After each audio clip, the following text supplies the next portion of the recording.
হে গাইছ নিউ ব্লগলৈ আপোনালোকক স্বাগতম ৰাতিপুৱা আহি গ'লো মই গাইছ মোৰ ৰিজাল্টটো লৈ যাব ভাবিছিলোঁ আপোনালোকেও মোৰ স্কুলটো দেখাই দিব বাৰু এইফালে মানে গাইছ ৰিজাল্ট দিলে পাছ কৰিলোঁ এইফালে এতিয়া মানে ঘৰলৈ লৈ যাব ওলাই দিলোঁ এইফালে মোৰ লগৰটো মোক নিব আহিছিল গাইছ এইফালে মই লগৰটোৰ লগত গৈ আছোঁ গাইছ তেল ভৰাব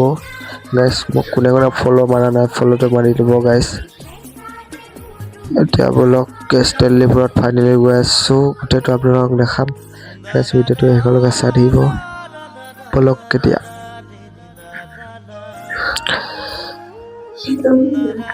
গাইছ কোনে ৰাইড কৰি ভাল পায় কমেণ্ট কৰিব আমিও বাৰু ভাল পাওঁ ৰাইডত গৈছোঁ বাৰু 2-3 বাৰ গৈছোঁ ৰাইডত ভাল লাগে গাইছ কোনে গৈছে কমেণ্ট কৰিব গাইছ ফাইনেলি আমি তেলডিপু পালোঁ আহি গাইছ এইফালে তেলডিপুটো অপেনিং কৰা 8 দিন হ'ল নিউ তেলডিপুৰ আপোনালোকক বাৰু তেলটো ভৰাব পাৰে গলাতে ফিলে গাইছ এতিয়া ঘৰৰ ফালে ফাইনেলি ওলাই দিলোঁ যাবলৈ তেল ভৰালোঁ এতিয়া ঘৰত যাওঁ গাইছ মোৰ ভিডিঅ'টো আকাশ জাজি ভাই বুলি মাৰিলে ইউটিউবত লং ভিডিঅ' পাই যাব গাইছ।